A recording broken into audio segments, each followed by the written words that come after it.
Within 30 to 60 minutes, a modern dental office can now print a permanent, biocompatible crown while the patient is still sitting in the chair.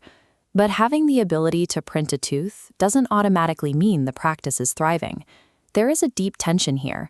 Acquiring cutting-edge hardware is no guarantee of clinical success or a financial return.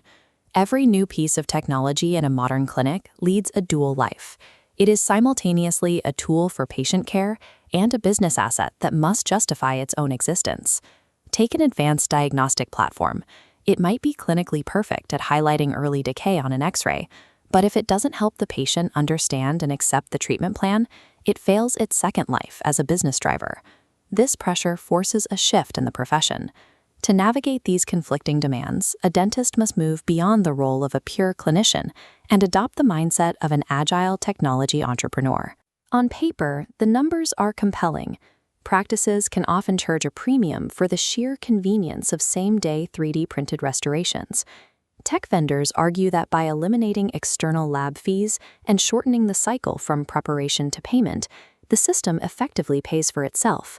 However, real ROI is often strangled by total cost of ownership.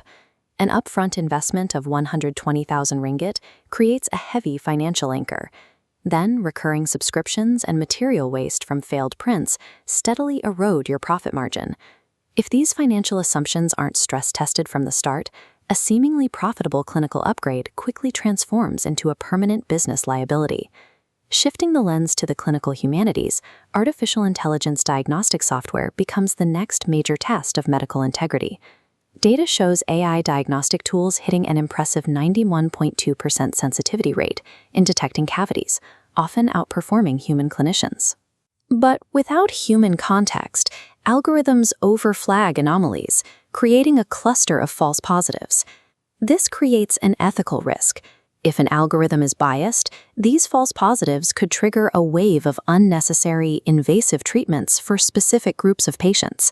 There is also the matter of geographical equity. A cloud-reliant diagnostic tool is useless in regions like rural Sarawak, where the digital infrastructure to support it simply isn't there. Any business model that relies on biased software or ignores these regional gaps is ethically compromised and structurally fragile.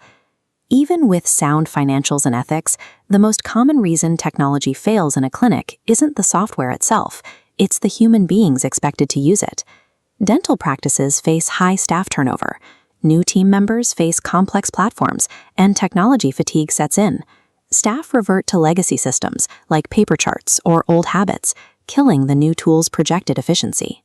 Survival in this environment requires the entrepreneurial pivot, the ability to change direction when the initial implementation plan fails. For instance, if a practice struggles to get patients to use a new wellness app, they might pivot that technology into a corporate B2B model to secure a consistent user base. Ultimately, a tool's success relies far more on operational agility and human change management than on its technical specs. True innovation requires a multi-lens evaluation model, balancing clinical efficacy with financial reality, ethical equity, and operational friction. In a boardroom, a successful pitch requires 5 pillars: problem, solution, market, financials, and ask. Define the clinical problem, present the solution, and prove market fit with data. Then, defend your financials against hidden costs before making your calculated ask. Put your own ideas through this same gauntlet. Question every assumption and interrogate the data before you ever step in front of an investor. Innovation in dentistry isn't just about inventing a new device.